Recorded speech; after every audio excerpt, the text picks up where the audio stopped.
And during the few moments that we have left, we want to talk right down to earth in a language that everybody here can easily understand. CM Punk. He wasn't just a wrestler, he was a feeling. That small, familiar rush that hits your gut when somebody finally says something that everybody else was too afraid to say. You can love him, you can hate him, but you can't ignore him. Because Punk was never designed to be adored, he was designed to be heard. And somehow, that became his curse. By 2011, the industry had gone quiet. It was glossy, sterilized, PG enslaved. Champions smiled, the villains were cartoonish, and every single promo sounded like a script note from a crazy 80-year-old man trying to please Slim Jim. Then one Monday night, a guy in a Stone Cold t-shirt sat down on the ramp, cross-legged, and changed everything. No fireworks, no grand entrance, just a man sitting cross-legged with a microphone and the truth. I don't hate you, John. I hate this idea that you're the best. It was a public execution of everything ironically fake about his home, the world of professional wrestling. He mentioned wins, he mentioned Triple H, he even mentioned Colt Cabana. And in that moment, the fourth wall and the egos of billionaires shattered. That was the pipe bomb. But calling it a promo was an insult. It was surgery. The kind that cuts open a dying patient not to save it, but to show it what's killing it. Every fan who ever rolled their eyes at a lazy storyline, every kid who saw their favorite wrestler buried for no reason, every dreamer who thought that the machine only runs if you play along, they saw themselves in him. He wasn't some anti-hero, he was an honest man in an industry that rewards liars. CM Punk was never ever supposed to be the guy. He wasn't built like a superhero, he didn't have movie star teeth, didn't speak in a WWE approved manner. He had attitude, tattoos, and an allergy to authority. He was our guy. The guy who looked at the system and said, "Yeah, I'll work for you, but I'll never belong to you." He didn't promise to save wrestling. He promised to expose it. And the crazy part is, it worked. For a while, it actually worked. He held the company hostage with the title. He walked out of Money in the Bank 2011 like a man escaping prison with the keys to the vault. And in true CM Punk fashion, he even blew Vince McMahon a kiss goodbye. Every time Cult of Personality played, people lost their minds. Not because of the music, but because of what it represented. Freedom. Freedom to say that this show isn't good enough. Freedom to cheer for the guy that the company doesn't want you to cheer. Freedom to be a fan again. But you know what's insane? CM Punk actually became a household name. He showed the people with the pen that at the end of the day, we fans control the product. You could feel that shift even in commentary. The audience didn't chant for Cena anymore, they chanted for choice, they chanted for control. They were tired of being force-fed smiles and slogans. They wanted blood, honesty, and chaos. They wanted him. The beauty of Punk's rebellion was how normal it looked. It didn't need fireballs or masks or supernatural powers. He just needed the truth. And the truth in a world built on illusions is the scariest weapon of them all. When he spoke, it wasn't promo delivery, it was confession disguised as confidence. It's why he could say, "I'm the best in the world," and people didn't roll their eyes. They nodded. Because he didn't mean I can beat anyone, he meant nobody can fake it better than I can keep it real. And when CM Punk won the WWE Championship in 2011, it wasn't validation, it was vengeance. Not against wrestlers, but against the system. The man who wasn't supposed to be the face of the company became the reason it still had one. He gave the PG era something it never had. Bite, a conscience, a sense that the audience was smarter than the show. And yet, the irony? The company eventually turned his rebellion into merchandise. They sold best in the world t-shirts by the truckload. They tried to package rebellion, polish it, make it corporate friendly. But Punk was too raw to be bottled. Every chapter of his career starts with fire and ends with fallout. He speaks, the world listens. He burns out, the world pretends to move on until the next revolution. CM Punk was never built for peace. Peace bored him. He thrived in friction, in challenge, in the friction of truth rubbing against hypocrisy. Every company wants a hero. Every era needs a rebel. Punk somehow became both, and neither. He was too loud to be the savior and too honest to be the villain. And that's what makes him immortal. Because rebellion doesn't need approval. It just needs witnesses. When Cult of Personality hit for the first time on Raw, it wasn't the start of an entrance, it was the start of a goddamn movement. A generation of fans decided they didn't want to watch wrestling, they wanted to feel it again. And the man who gave them that feeling, he wasn't a superhero, he wasn't a chosen one, he wasn't even a safe bet. He was CM Punk. And for one beautiful fiery summer, he made honesty go viral. He didn't ask to be a symbol, we made him one regardless. Because sometimes the crowd doesn't choose who they love. They choose somebody who stands up for them. And that night in 2011, one man with a mic did exactly that. The system gave him 10 minutes to cut a generic promo. He gave us a decade. And that's the spark. The moment wrestling stopped being a product and became a protest. When CM Punk walked out of WWE in January 2014, the world didn't end. But something in wrestling quietly did. No farewell, no segment, no last promo. Just real-life defiance to be eliminated from the Rumble until Kane forced him out. He was gone. For some, it was selfish. For others, it was suicide. But for him, it was about self-respect. See, Punk didn't leave because he stopped loving wrestling. He left because the business stopped loving him back. He was burned out, broken down, and bleeding honesty in a world that rewards obedience. The man who once turned a microphone into a revolution was now being told to smile through staph infections and read his goddamn lines. The same company that made him their voice of the voiceless was now asking him to shut the hell up. So he did the only thing that ever made sense for a man like him. He left. When Punk left in 2014, wrestling felt like it's lost its conscience.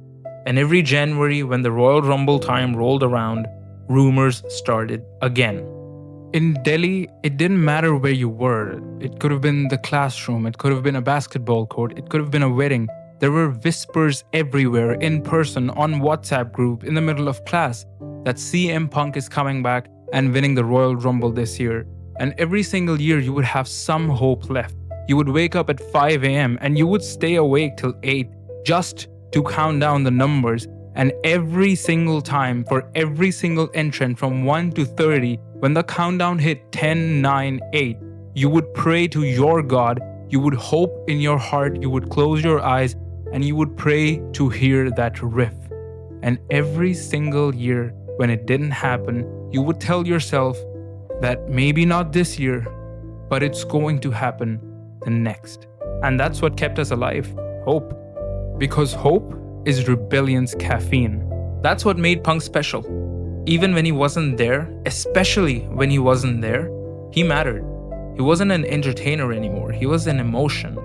When he left, people didn't say he quit, they said he stood up. Because secretly, everyone wanted to walk out of something. Maybe a job, a relationship, a life where the system keeps winning. Punk walked out and made us believe that saying enough could be a heroic act. His absence left a big void in the company because Punk wasn't just another guy on the roster. He was the one thread of truth running through a slow-built illusion. And when he left, the whole fabric looked cheaper. The promos felt fake, the cheers felt hollow, the show kept running, but it was missing its conscience. And the crazy thing? No one to this day could fill it. WWE tried everything, new faces, new slogans, new storyline, but nothing worked. The ghost of CM Punk always haunted every single new thing that they tried. Every bad booking decision, every soulless storyline, every forced promo, the crowd had a response ready. CM Punk. CM Punk. That's what the people forget.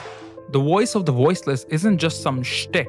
CM Punk actually gave the audience a voice, a breakthrough to contact the management, and CM Punk was that guy for us. He weaponized frustration, and the chant CM Punk stopped being about the man.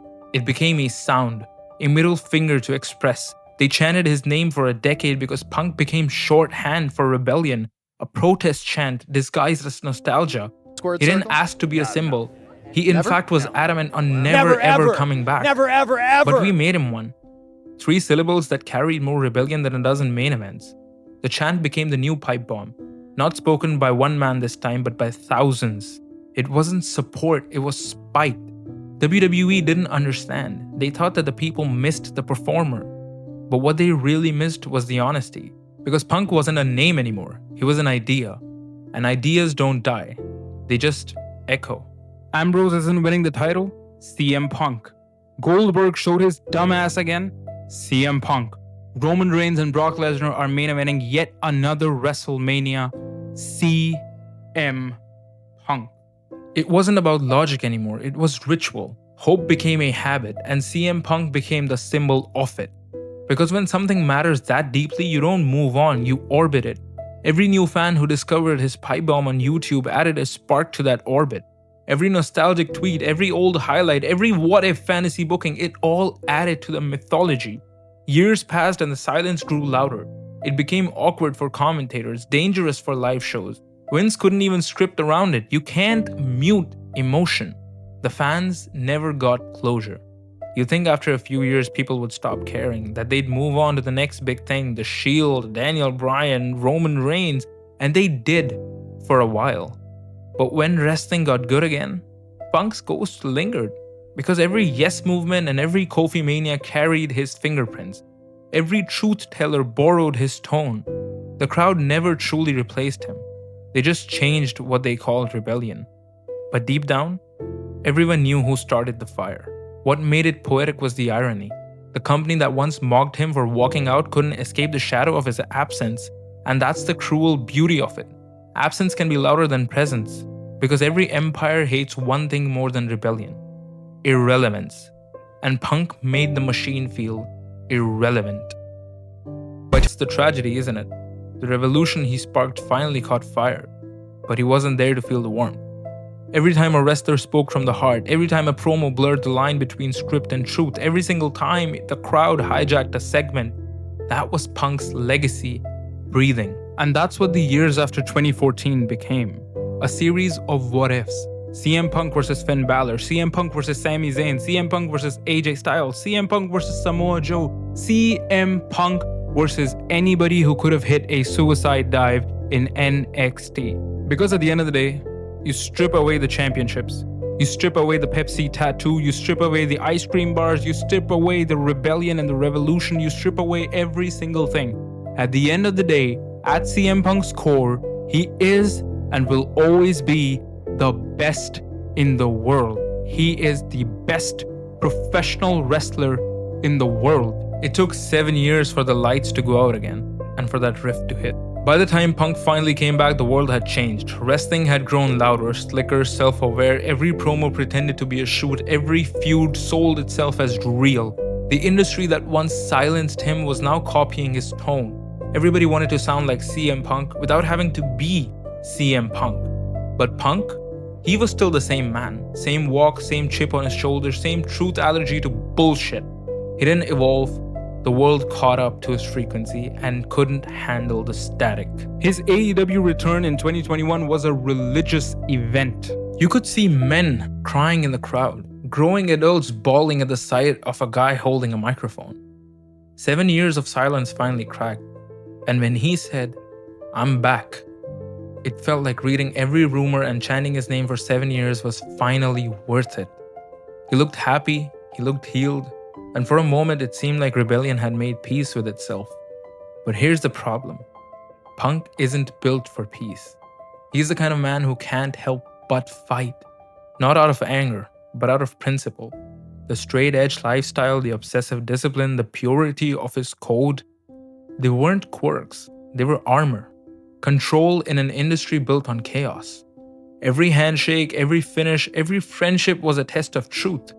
And Punk doesn't do well with blurred lines and backstage politics. So when the politics crept back in, when ego met ego, when locker room whispers replaced honesty, you could almost hear the ticking. Punk doesn't burn bridges. He just likes to test their fire resistance. The press conference ran, the backstage fights, the divided locker room, people called it drama, called it another controversy. But to him, it was a continuation of the same war he'd always fought. Truth versus system.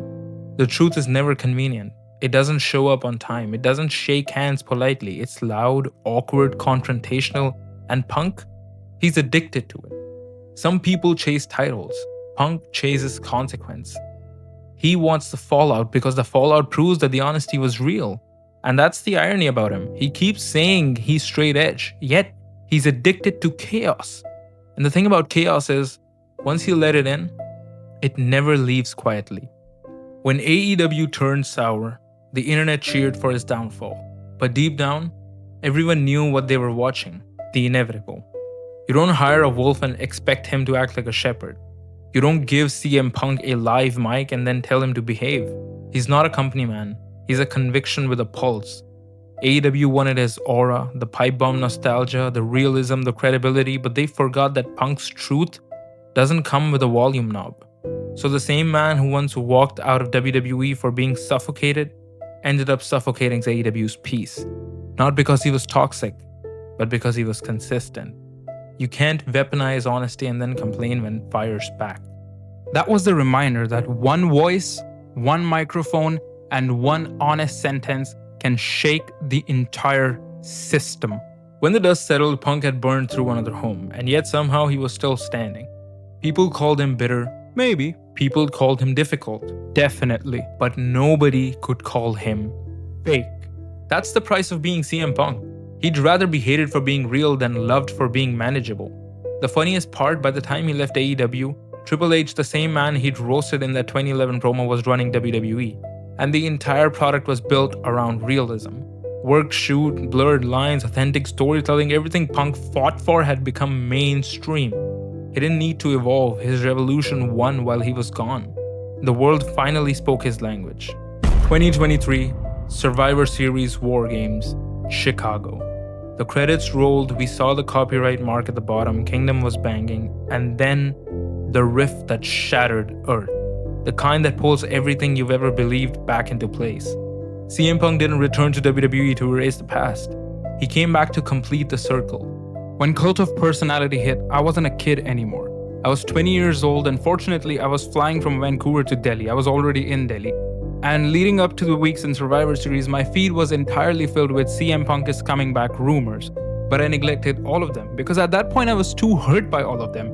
Hoping every single year that CM Punk is coming back, and now getting these rumors for Survivor Series, I used to neglect all of them, especially when WWE held a major event in Chicago. And Survivor Series started at 5 a.m. in Delhi, and I slept through it. I wake up at noon, and my phone had 300 messages from 35 different people. I scroll down, I see the notification tab, and I see somebody say Punk in all caps. I immediately put my phone down, I look at the wall in front of me, I sit there in silence for a good 30 seconds, I quickly open my laptop, I go on my streaming website, and I search Survivor Series 2023, and I watch the entire War Games. And when that rift hit, for years the chants, the rumors, the obsession, they weren't about a man returning to a ring, they were about an idea refusing to die. He walked into Survivor Series 2023 not as the savior people begged for, but as the ghost they never buried. And when that guitar riff hit again, the world realized something simple yet cosmic. Rebellion doesn't retire. The same company that once silenced him was now welcoming him home. But it wasn't home, it was a mirror. He looked older, calmer, maybe wiser. But behind that smile was the same man who once told the truth so loud, cracked through the product's glass ceiling. The myth had returned to confront its maker. This wasn't selling out. This was symmetry. The man who once ran from the machine now stood inside it, staring at his reflection and realizing he doesn't need to win. He doesn't need to main event WrestleMania. He just needs to matter. People called it redemption, but redemption implies regret. And CM Punk never regretted a goddamn thing. He wasn't looking for forgiveness, he was looking for closure. The full circle arc of Vegeta not wanting to be stronger than Goku, but wanting to be stronger than yesterday's himself. Triple H's era was drenched in the tone Punk bled for. The irony was delicious. The rebel's gospel had become corporate doctrine. And yet, when he stepped through those ropes again, you could feel that old electricity return. Not because it was new, but because it was cosmically huge. When that riff hit, I felt the same pulse of chaos, the same jolt of electricity that made me forget how to breathe while watching the Summer of Punk segments on YouTube. Because for every fan who ever felt like their voice didn't matter, his return wasn't just nostalgia. It was validation. The myth had come home. Punk never needed to be anyone's hero. He just needed to remind wrestling what truth sounds like. That's the paradox of his legacy. He's not the best because he won the most or sold the most or played politics the best. He's the best because he made you feel something real in a business built to fake everything. When he walked out, he taught us defiance. And when he returned, he taught us resilience. He was never fighting for the company. He was fighting for the connection, the fragile thread between the performer and the fan that corporate scripts could never replicate. Because at its core, wrestling isn't about belts or booking. It's about belief. And Punk made us believe that belief itself still mattered. Now, having won the world title at Saturday Night's Main Event, which thank God Jey Uso didn't win, having a great relationship with co-workers and management and wising up, you realize his career was never about one company or one era. It was about the fight, not against others, but against the lie that authenticity can't survive success. Every company that clashed with him ended up echoing him. Every man who doubted him ended up quoting him. And every fan who outgrew wrestling still whispered his name when the product fell apart again. He was the fan base conscience made flesh, the human embodiment of frustration, truth, and endurance. And maybe that's the greatest legacy of them all. He proved that rebellion, when it's honest, doesn't fade. It waits. And somewhere down the line, in some distant future, when some Royal Rumble feels stale, the product feels messy, it feels like WWE isn't caring about the fans anymore, somewhere in that crowd, somebody will chant those 3 syllables.